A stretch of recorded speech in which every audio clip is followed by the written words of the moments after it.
Graças e paz, professor Basotti. Hoje nós vamos falar sobre a igreja de Sardes e eu creio que o senhor vai ter que se explicar aí para o nosso público aí, porque o senhor disse que Sardes é uma igreja que não tinha problemas.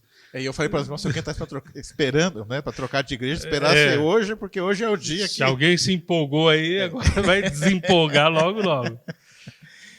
Bom, nós vamos começar aqui com o contexto, então, para quem está nos assistindo nessa manhã, né? Nós estamos estudando as 7 igrejas e hoje nós estamos entrando na 5ª igreja, que é a igreja de Sardes. Né? Então, nós temos 7 igrejas na Ásia Menor. Né? A Ásia Menor, a região mais especificamente é onde hoje nós temos a Turquia. Né? Então, a igreja de Sardes está hoje onde nós temos a Turquia. Né? E, na verdade, Sardes é bem mais antiga do que os tempos em que João escreveu essa carta. João escreveu essa carta para Sardes por volta do ano... Na verdade, Jesus, né, escreveu essa carta e João apenas o datilógrafo, vamos dizer assim, né, pastor?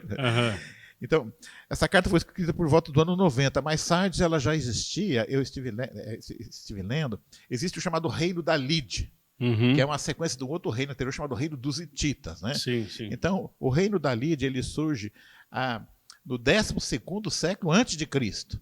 Né? E esse Reino da Lídia, cuja capital era Sardes, ele vai persistir até por volta do ano 550 a.C., que é quando o rei Ciro, né, vai invadir a cidade de Sardes. Aliás, Sardes ela tem uma característica interessante, que ela ficava, a parte principal da cidade ficava num local alto e era murado. Né? E havia um conceito muito forte entre os cidadãos daquela cidade, que ela era inexpugnável, ou seja, nenhum exército poderia penetrar. Quer dizer, ela tinha assim uma posição, né, elevada mais ainda os seus muros. Né? E é exatamente essa confiança, essa autoconfiança é que acabou historicamente pesando, porque o rei Ciro, chamado rei Ciro, aliás, esse rei Ciro grande é aquele mesmo que vai liberar o povo judeu que estava no cativeiro babilônico, né, para retornar a Israel. Então, os livros de Esdras, né, que nós temos lá no Antigo Testamento, tem Neemias, que fala da reconstrução do muro, né, são desse tempo. Então, esse rei Ciro, ele derrota os babilônios e também derrota, né, esse rei da Lídia.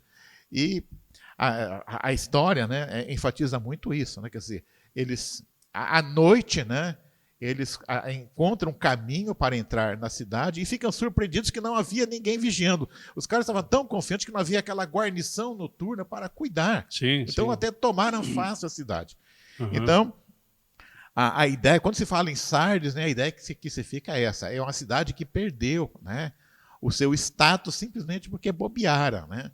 E aí, pastor, é interessante que a partir do ano 550 a.C. até João, que é por volta do ano 90, existe a cidade, mas ela já não é mais aquele esplendor, aquela capital. Então, até William Barclay, né, no capítulo que ele fala de Sardes, em seu livro de Apocalipse, ele dá um título que eu acho muito apropriado. Ele diz assim: Sardes, esplendor no passado e decadência no presente. Ou seja, comparado com os áureos tempos em que era a capital do reino da Lídia, né, hoje Sardes é uma cidade pacata, acomodada, e parece que a igreja segue esta linha. Né? Na verdade, depois do rei Ciro, a gente sabe que depois dos persas vieram os gregos, né? Então a cidade ficou dominada pelos gregos, depois vieram os romanos, e quando essa carta é escrita, eles estavam sob domínio romano, inclusive no ano 17 depois de Cristo. Né? Há um terremoto, a cidade é destruída, né? Mas ela é reconstruída, então, pelo imperador Tibério. Ele reconstrói a cidade. Então, a ideia é que fica aqui em Sardes, assim, ela não é considerada importante, é uma cidade que está lá, né, bem tranquila. Né? E parece que essa comunidade, né, vai refletir muito a esta cidade. Né? E aí, então, a gente vai perceber aqui que Jesus vai usar nessa carta alguns elementos. Quando fala em vigiar aqui, aí a gente vai perceber que tem algo a ver com a própria história dessa cidade e desse povo de Sardes. Eu vou começar, então, pastor, lendo aqui, né, na minha Bíblia. A Bíblia de Jerusalém é muito boa, mas ela tem a letrinha pequena, pastor. Eu gosto mais dessa minha Bíblia, que é a Defesa da Fé, né? Pelo fato que, para a leitura aqui, a letra é maior. Então, vamos ler aqui, então, a 5ª carta, que é a igreja de Sardes, Apocalipse capítulo 3, a partir do versículo 1. Diz assim: E ao anjo da igreja que está em Sardes escreve: Isto diz o que tem os 7 Espíritos de Deus e as 7 estrelas. Eu conheço as tuas obras, que têm nomes de que vives e estás morto. Sê vigilante e confirma o restante que estava para morrer, porque não achei as tuas obras perfeitas diante de Deus. Lembra-te, pois, do que tens recebido e ouvido, e guarda-o e arrepende-te. E se não vigiares, virei sobre ti como ladrão, e não saberás a que hora sobre ti virei. Mas também tens em Sardes algumas pessoas que não contaminaram suas vestes, e comigo andarão de branco, porquanto são dignas disso. O que vencer será vestido de vestes brancas, e de maneira nenhuma riscarei o seu nome do livro da vida. E confessarei o seu nome diante de meu Pai e diante dos seus anjos. Quem tem ouvido, ouça o que o Espírito diz às igrejas. Então são apenas 6 versículos, né? E aqui, pastor, me chama a atenção é que Jesus começa. Essa é uma carta que é diferente, na medida em que Jesus já começa, ele sempre, né, elogia. E a impressão que eu tenho aqui, então ele começa sempre assim, né? Ele se apresenta, ele diz assim, e isto diz o que tem os 7 Espíritos de Deus e as 7 estrelas. Ele diz, conheço as tuas obras. E aí ele diz, tem famas de que vive. Quer dizer, a impressão que dá, se ele parasse aqui, é que quem lê o texto, tudo é muito rápido quando você lê, mas quem está lendo pela primeira vez fica na expectativa que vem o elogio. Tens fama de que vives, mas aí é que vem. Eu havia falado semana passada que era uma igreja quase que sem problemas. Ela só tem um pequeno probleminha que aparece em apenas 2 palavras aqui na minha Bíblia. Estás morta. Então, isso realmente, pastor, né, é algo assim terrível, né? Quer dizer, ela não tem, como nós até adiantamos semana passada, não tem falsas doutrinas, falsos mestres, heresias, perseguições externas, né? Infiltração de pessoas como Jezabel, né? ou como Balaão, que são símbolos de pessoas ímpias do Antigo Testamento. Mas ela só tem um pequeno problema. Então, é uma igreja sem problemas? Aparentemente, ela é. Né? Eu quero aqui, pastor, me lembrar que há alguns anos atrás nós tivemos uma pregação aqui na igreja. Eu não me lembro que se era o pastor Elias Dantas ou um chamado Nélio, mas não lembro. Mas o que ele falou marcou muito. Ele contou que ele, logo que se formou em teologia, ele foi para os Estados Unidos e passou a pastorear uma igreja que ele considerava maravilhosa, uma igreja rica, né, com pessoas maravilhosas. Né? Mas num dado momento disse que ele teve uma percepção que deixou ele assim apavorado. Aquela igreja tinha um pequeno problema, não tinha ninguém convertido na igreja. Ninguém realmente tinha, vivenciava uma genuína fé cristã. E ele ficou tão abalado com aquilo e percebendo a incapacidade dele resolver o problema que ele abandonou aquela igreja, né? E foi trabalhar numa comunidade assim, da periferia, né? Foi quase que trabalhar com o pessoal do lixão. Então, a ideia que me passa aqui de Sardes é essa, quer dizer, inclusive aqui, pastor, essa ideia, muitas vezes, né, falar, e o que você acha da igreja tal? Fala, não, uma igreja ótima, a gente passa lá, a igreja está assim animada, né? Aqueles carrões na frente, né? Aquela igreja lá que o fulano de tal frequenta, né? Essa igreja apoia missões na África, não sei onde. Então, ela tem uma fama, digamos assim, né? Uma boa fama, né? E aqui, quer dizer, Jesus começa assim, não, vocês têm uma boa fama, né? Então, aquilo que muitas vezes a gente vê numa igreja, a arrecadação, a beleza do templo, o número de membros, né? O carro que estaciona em frente à igreja, isso são os nossos valores, mas a gente percebe que Jesus conhece. E ele já chega, né? E eu até pensei, mas por que Jesus não elogiou essa igreja? Se ele é justo, se ele não faz acepção de pessoas. Como Jesus tem uma linha fácil da gente entender, né, pastor? Se ele não elogiou, tem uma razão muito simples. Não tinha nada para ser elogiado nessa igreja. Com certeza, né? Tudo isso que o senhor colocou, né? Muitas vezes no nosso parâmetro de sucesso de uma igreja, é uma igreja que está sendo movimentada, tem arrecadação, tem pessoas de várias camadas da sociedade, né? Só que isso não é, do ponto de vista da Bíblia, realmente uma garantia de um sucesso. Porque a primeira coisa, a pessoa tem que passar por uma experiência do novo nascimento. Então, nós podemos dizer assim que uma instituição, aqui Sardes se tornou uma instituição religiosa e deixou de ser uma igreja. Então, ela tinha todo o aspecto de vivo, né? todo o movimento de como estava vivo, mas como o Senhor conhece as intenções do coração, não só aquilo que está sendo feito, mas com qual motivação é feito, o Senhor fala assim, olha, isso não corresponde com a vida abundante que eu vim trazer. Né? Ou seja, era uma igreja que estava vivendo por si mesma, ou na sua força, ou dependendo dos seus recursos, ou não, enfim. Né? E esse é o grande problema. Né? Por isso que você pode reparar, todo o final da carta diz, olha o que o Espírito está dizendo às igrejas. Então não é só para Sardes, era para todas as igrejas e é para nós hoje. Né? O que nós estamos fazendo?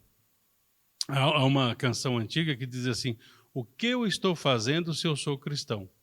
Então, o que vai distinguir aquilo que nós estamos fazendo com o cristianismo? Né? Está condizente com os padrões de Deus, com os princípios evangélicos, ou aquilo que nós estamos fazendo como repetidores de uma religiosidade sem a essência que é a presença real de Cristo. Eu me lembro, pastor, que quando eu entrei para a igreja, eu estava bem avivado, assim, né? Aquele crente novo, né? E estava realmente assim. A Vera falava, não tem culto quinta-feira aqui? Falava, por que não tem? Quer dizer, você quer tem que ter segunda a segunda. Tem que ter segunda a segunda. O pastor tem que trabalhar. Tem que trabalhar, né? Mas eu me lembro que logo que eu estava nessa fase de brasa, digamos assim, um dia eu recebi um telefonema em casa. Uma pessoa que gosta de mim, é minha amiga até hoje, né? Ele falou, Roberto, eu estou muito preocupado com você. Né? Eu falei, mas por quê? Né? Ele falou, Deus mandou um recado para você. Eu falei, onde é que ele falou com você? O cara que eu sabia não tinha nenhum envolvimento com a igreja. Ele falou, não, eu tive aí num... É que você não tinha e-mail naquela época, né? Não tinha. Ele ligou, né? Telefone, ele ligou, exatamente, né? Olha, eu tive aí em um vidente, um cara que lê a sorte, faz uns trabalhos aí, né? Ocultos aí. E eu fiquei até admirado, porque né, ele falou de você lá, não sei porquê, né? E aí ele disse que Deus mandou um recado. Agora, quando falou que o recado veio daquele lugar, eu falei, opa, peraí. Já fiquei com 2 pés atrás, né? Mas foi interessante o recado que veio, que foi assim, falou, olha, ele mandou dizer o seguinte, que você está na igreja, ele está muito contente, Deus mandou falar que está muito contente que você está na igreja, isso é muito bom. Mas pega leve, Roberto, vai uma vez por semana só, não se envolve muito, né? Inclusive, se você se envolver muito, vai atrapalhar, você vai ter problema em casa com a mulher, com o filho, né? Vai ter problema do trabalho, então pega leve, vá, continua, né? Ou seja, essa é a igreja que o diabo gosta, digamos assim, né? Quer dizer, vá lá, né? As pessoas acham bacana você chegar, vai no domingo à noite, entra com a Bíblia na mão, vai com um terninho, né? Então, assim, é uma religião de aparência. Então, aquele recado assim, que eu aproveitei e falei, bom, eu não sei se eu estou agradando a Deus, mas já estou incomodando já. Né? Já estou incomodando o diabo. Já estou incomodando o diabo, né? Mas eu acho assim, pastor, aquele recado que veio, ele tem uma certa lógica, quer dizer, né? Hoje a nossa sociedade admira e acha bacana uma pessoa que ela tem uma fé, que frequenta uma igreja. Nossa, isso é muito bacana. Né? Mas, quer dizer, existe o quê? Existe aquele lado, né? Quer dizer, não é para você aparentar. Né? O que Deus quer é que seja uma fé que venha do seu coração. E é o que aconteceu aqui, pastor. Né? Então, aliás, essa questão, domingo passado, eu prometi, né, aqui para os nossos ouvintes, que ia trazer uma igreja sem problema. Né? E eu confesso que, depois dessa fase de avivamento que eu passei, eu tive um período que, aí, pastor, né, após 2, 3 anos de igreja, aí começou a ficar chata a pregação, o coral ficou desafinado, eu comecei a olhar para os irmãos e ver, não é bem assim, o cara não é bem aquilo que eu pensava. Né? E eu tenho uma fase que eu comecei a procurar a igreja. E estava assim, aí achei uma igreja aqui em Maringá, que eu estava praticamente indo para lá já. Aí um domingo à noite, cruzei com um irmão que tinha ido para lá já. Falei, ô fulano, o que você está fazendo aqui? Não, já voltei já. Né? Aí eu chamei no canto, o que aconteceu? Aí ele me contou os problemas que ele tinha visto lá. Né? E aí eu falei, bom, peraí, eu acho que eu vou ficar por aqui então, porque essas coisas aqui eu nunca vi, pô. Aí eu percebi que eu estava achando que aqui não estava bom. Mas aí, graças a Deus, né, eu descobri, pastor, onde estava o problema. Um dia eu me olhei no espelho e falei, tá aí o problema. Você é o problema. Era eu que era o problema. Então eu vejo assim, se você tiver esse sentimento, né, de vou procurar onde que tem uma igreja perfeita. Né? Às vezes, quando você vai no mercado, fala que você vai escolher um produto, tem 20 opções lá. Né? Então, você se comporta que nem o cara que está no mercado. Tem essa aqui que é assim, essa doutrina é assim, essa aqui tem ar-condicionado, essa aqui o pastor é da linha tal. Né?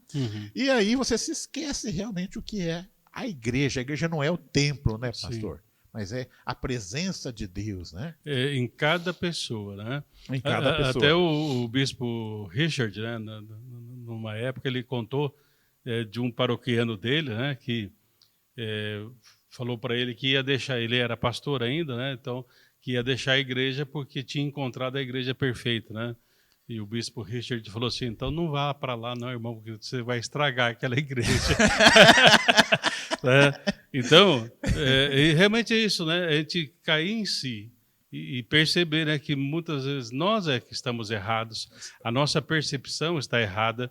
Né? Até esses dias conversávamos, porque tinha uma ilustração que alguns pastores contavam antigamente, que é assim, que uma brasinha fora do braseiro, logo ela se esfria, né?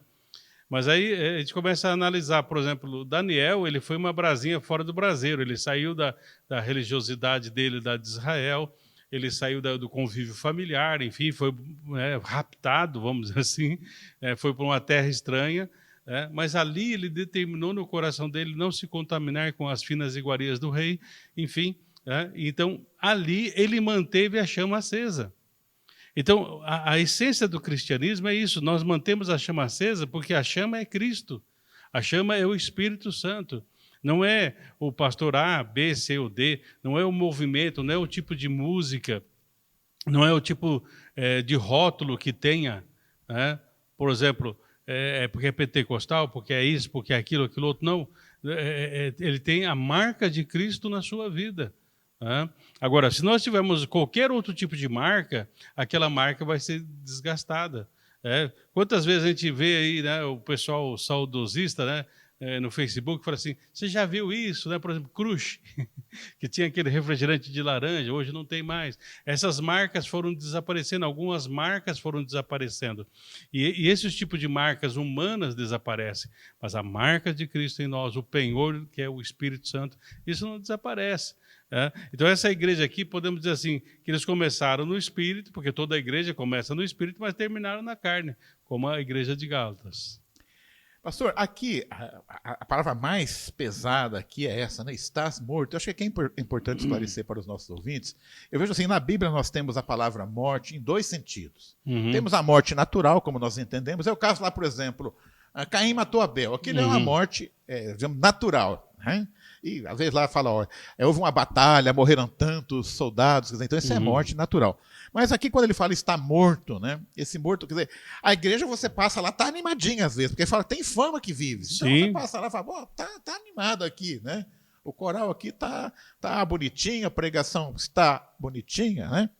Então, a palavra morte, ela aparece de morte natural, mas também aparece no sentido de separação. Separação. Né? Eu acho que a grande lição que fica para mim é lá em Gênesis, né? Porque Deus vai dizer assim lá em Gênesis capítulo 2, versículo 16, né? Se comerdes, né, desse fruto, certamente morrerás. Morrerás. Mas a serpente diz, não morrerás. Isso, aí a sutileza ali, né? E aí, depois que eles comem do fruto proibido, você vê que esses caras, aí eles vão colher folha de figueira, fica até mais espertinhos, digamos assim. Então, se a gente pegar o sentido de morte, como nós entendemos a morte natural, a serpente falou a verdade e Deus mentiu. Né? Mas quando Deus fala assim, morrerás, vocês vão se separar de mim. Sim. E esse processo vai acontecendo progressivamente a partir de Adão. Sim, né? sim. E vai ficando a relação do homem com Deus ficando cada vez mais difícil, até que Jesus, né, morre na cruz e abre uma nova perspectiva.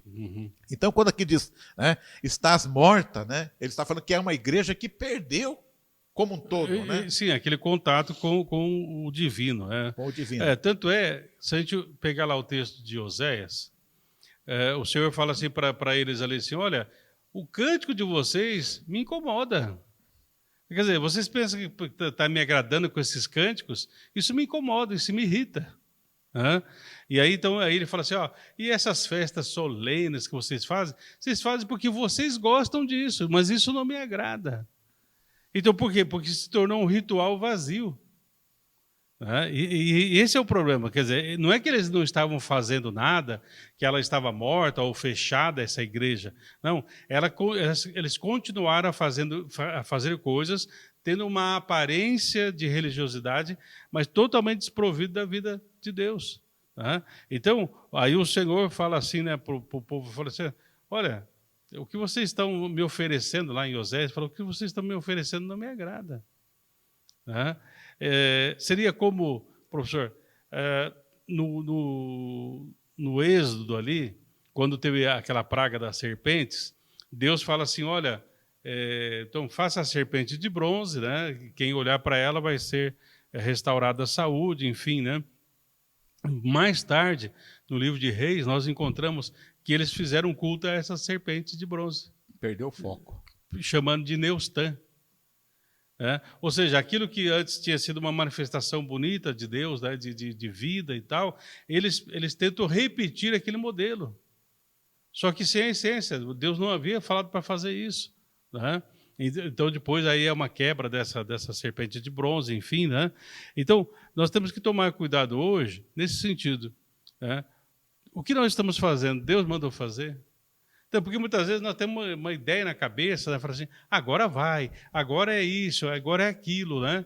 E de repente aí dá, né, é fogo de palha. Aí dá errado, aí a gente culpa Deus, eu vou para outra igreja. Né? Só que é o seguinte, como o corpo de Cristo, todos nós somos responsáveis. Né? Então, por isso hoje nós temos nossas formas de governo, vamos dizer, dentro da vida da igreja, e muitas vezes nós não participamos. Né? Nós tivemos o concílio agora, né? Semana passada, né? Retrasada, nós tivemos, né, poucas pessoas, né, de um universo talvez de 400, 500 pessoas que nós temos, tivemos 100 e poucas pessoas. Né? Deu para fazer o concílio, tudo bem e tal. Mas nem todos participaram. Nem todos estão atentos aos acontecimentos da vida da igreja. Né? Então, eu não posso ser um assistente de culto, vir para assistir o culto, ou vir só a cada dia de ceia, uma vez por mês. Né? Então, a igreja de Sardes, ela se tornou uma igreja ritualística, mas desprovida da espiritualidade que nos conecta a Cristo, que nos leva realmente a entender que Ele é muito mais do que nós podemos pensar ou imaginar.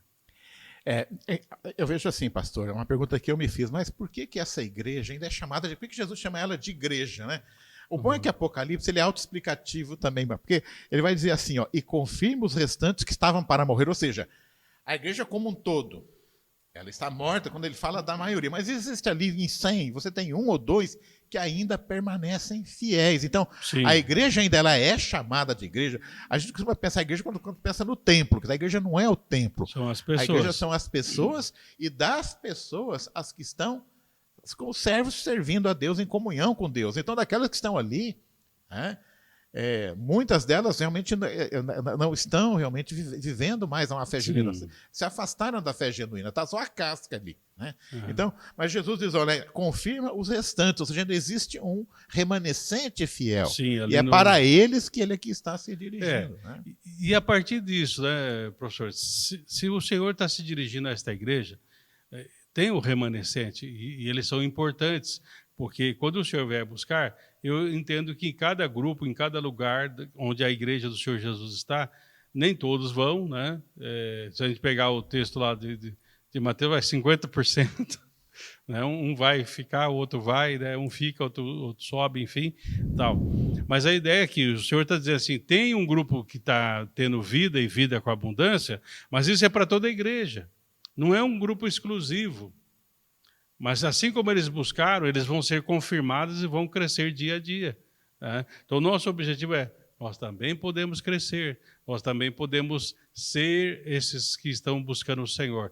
Nós podemos ser aqueles que terão intimidade com o Criador. Há alguns anos atrás, eu me lembro que o bispo João Carlos nos contou aqui na igreja uma história. Eu vou contar mais ou menos, né, porque faz tempo que a gente faz. Mais ou menos, porque você não vai contar igual a ele. Né? É igual a ele, exatamente. Né? Mas ele contou o seguinte, que havia uma igreja que ficou reduzida, acho que a uns 2 ou 3 membros. E ele estava querendo fechar a igreja lá, porque, né, tinha ficado inviável. Mas disse que tinha 2 senhoras lá que insistiram, nós não queremos que feche. E, de repente, deu um avivamento e aquela igreja voltou a crescer novamente. Então, eu vejo assim, quando fala que remanescente fiel, né? Essa é uma experiência muito bonita também. Quer dizer, de repente a igreja tinha 1000 membros, ficou com 2. Sim. Mas, de repente, a partir daquele remanescente, como uma bola de neve, tudo retorna. Então, é importante. Agora, se esse remanescente também sai ou morre, aí realmente aí não tem como, né? Então, eu vejo que é muito importante. A igreja, quer dizer, ela ainda é chamada, a igreja não é por causa do templo, por causa da reputação que tem aquela denominação, por causa de algum trabalho que ainda é feito, né? Mas ela ainda é chamada de igreja porque ainda existe lá o quê? Alguns poucos. Sim, as pessoas que se comprometeram com Cristo. Mas realmente a gente tem muitas vezes essa tendência. Ali não vai dar mais nada, ali não adianta, já foi feito isso, já foi feito aquilo. Gente, a gente tem que estar orando, né? Tem que estar buscando o Senhor. Se a gente fizer diferença para uma pessoa ou 2 pessoas, né? Porque muitas vezes nós queremos olhar de uma perspectiva humana, de quantidade, né? Então nós vemos assim que, por exemplo, Noé, né? Qual que era o objetivo de Noé? Principal, obedecer a Deus. Segundo ponto, por ele obedecer a Deus, ele fez a arca. E ele pregou, né? Durante todo aquele tempo ele pregou. Foi falando de Deus para as pessoas, de uma espiritualidade. Quando entrou na arca, quantas pessoas tinham? 8. Quer dizer, a família de Noé. Ele, a esposa, os filhos e as noras. Né? Então, nós temos que pregar o evangelho, nós temos que fazer a obra de Deus, obedecer ao Senhor, fazer a arca que ele pediu que nós façamos. Né? Agora, quem dá o crescimento é Deus. Paulo fala isso, né? Eu plantei, Apolo regou, quem dá o crescimento é Deus. Agora, o grande problema é que muitas vezes nós deixamos de plantar, deixamos de regar, deixamos de cuidar. Então, não tem como Deus dar o crescimento, porque nós deixamos a semente morrer. Essa questão do remanescente fiel também me fez lembrar agora. O Philip Yancey, ele tem um livro, onde num capítulo ele fala sobre o crescimento da igreja na China. E ele conta lá o seguinte, né, que a China sempre foi um campo missionário muito difícil. Assim, ele nunca prosperou. Aí, quando entrou o Mao Tse Tung lá, nos anos 60, ele simplesmente expulsou os missionários que havia lá. Então ele diz, qual que é o raciocínio lógico? A coisa já não está indo bem, a gente deixando os missionários aqui. Agora que expulsou os missionários, agora. É raciocínio lógico, humano. Mas o que aconteceu foi algo surpreendente, quer dizer, depois da expulsão dos missionários, né, num dado momento, a China, né, que hoje é um país, né, que é muito citado pelo crescimento econômico, né, a potência econômica, está hoje, né, com um grande crescimento do cristianismo. Quer dizer, não há lógica nenhuma nisso. Né?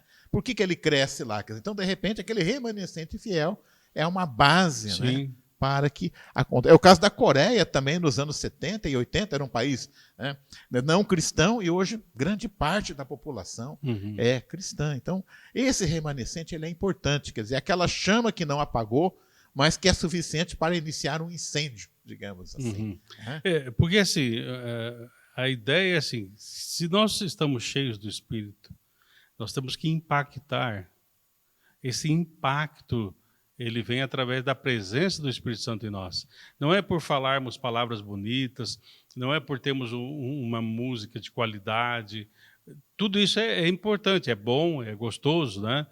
Podemos ter pastores preparados, mestrados, doutorados, enfim, tantas coisas, né?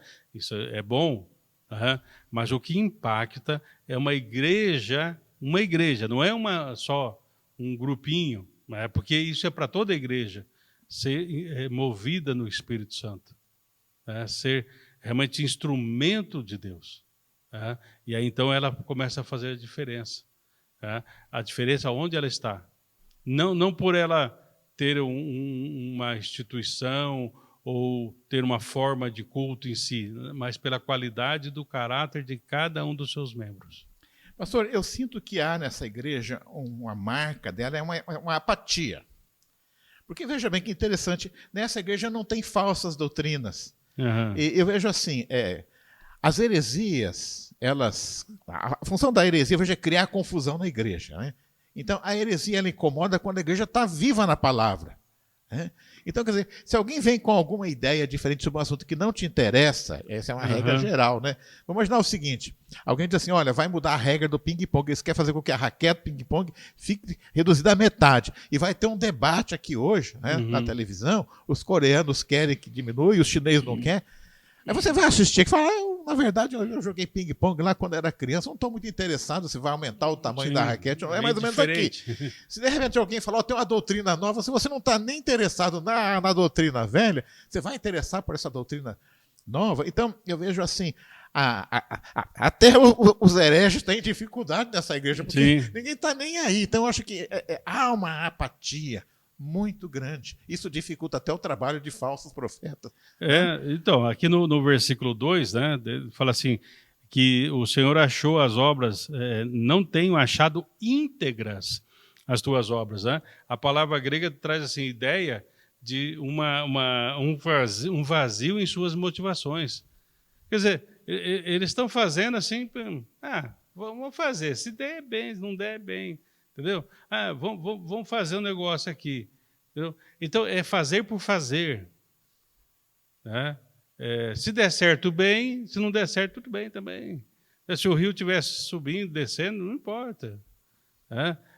Eu tinha um amigo que falou assim, eu vou lá no velório. Eu falei, mas você conhece? Eu falei, não, eu quero chorar. Ele não conhecia ninguém, mas entendeu? Ele tinha essas tiradas. Né? Então, muitas vezes, a igreja é assim. Ela é vazia nas suas motivações. Por que nós estamos fazendo?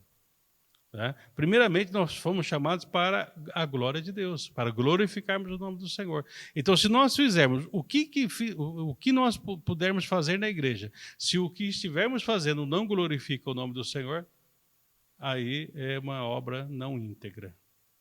E é o que aconteceu com Sardes, esse distanciamento, né? Mas aqui então, né, nós vemos então que mais uma vez, né, Deus se lembra dessas poucas pessoas que ele até diz que não contaminaram as suas vestes, né?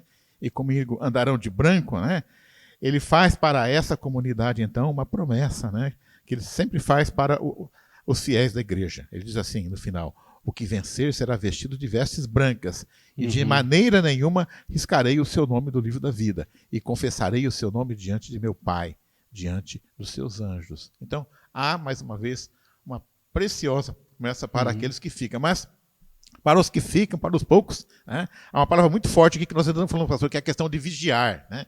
Ele é até interessante como que Jesus usa a própria história da cidade. Né? Quando ele diz assim, se não vigiares, virei a ti como ladrão. E não saberás a que hora a ti virei, que foi o que aconteceu com eles quando Ciro entrou e tomou a cidade. Então, Jesus conhece, quer dizer, isso aconteceu há 500 anos atrás, já naquela época. Mas Jesus usa aquele acontecimento. Porque até uma curiosidade, né? Quando houve esse ataque, diz assim que tinha um soldado, inimigo, lógico, né? Que ele ficou observando aquela muralha. E ele começou a observar, talvez ele ficou num cantinho lá, olhando alguma coisa assim. De repente ele descobriu uma brecha. Ele falou, opa, dá para... Aí o que ele percebeu? Que aquela parede ali, vamos dizer assim, ela não tinha... Parece que caiu alguma coisa lá embaixo, o cara desceu para buscar, falou, tem algum caminho para chegar aqui. Não, ela não tinha uma consistência. Então, quer dizer, antigamente a gente brincava assim, né, de fazer tipo uma escadinha na terra, para subir em certos lugares. Ele percebeu que aquilo era mole e dava para subir por aquela encosta, né? Ou por aquele barranco, vamos dizer assim. Então, ele descobriu que ali era a fragilidade. Tanto é que, quando ele subiu, ninguém imaginava que alguém iria subir por ali. Mas o inimigo descobriu isso. E subiu por um lugar que não se imaginava. E por isso eles nem tinham vigias naquele lugar. Porque ninguém vai subir aqui e tal, né? Mas o inimigo estava sondando e descobriu uma brecha.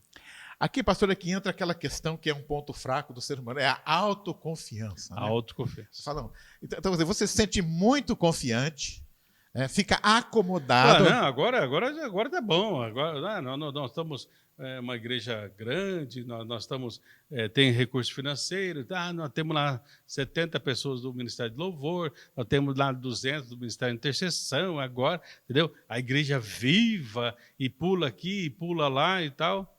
Tem nomes que vives, mas está morto. Aí fica o vigiai, né? Vigiai. É um ato de acordar do sono. Quer dizer, acorda. né? Acorda. Né? Em Provérbios fala, não ameis o sono para que não empobreças. Então essa igreja, de certa maneira, ela cochilou e se tornou realmente uma igreja pobre, desprovida da riqueza de Cristo. Pastor, já encerrando, o nosso tempo é tão pequeno para uma igreja tão rica, é uma pena, né? Mas aqui... Você compra o DVD. Mas aqui, pastor, me fica a seguinte lição baseada na minha própria experiência. Uhum. Se você está pensando em mudar de igreja, né, verifique se é você que está precisando mudar, né? Uhum. Acho que fica aí outra lição também importante, né, pastor? Se tudo está indo bem, se você está satisfeito com a sua igreja, com você mesmo, vigiai, né? Porque o inimigo, ele é astuto, né? E ele está esperando a brecha, né? Sim. Os soldados de Ciro encontraram a brecha, né? E Satanás, como um leão, está ao nosso redor. Buscando a quem possa tragar. Buscando a quem possa tragar. Né? Então, até tem um autor que ele fala assim, que a igreja tem que ter uma santa incomodação. Nós não nos acomodarmos, temos que ser incomodados. Por quê? Porque nós podemos fazer sempre mais em Cristo Jesus. Amém. Amém. Sempre mais. Amém.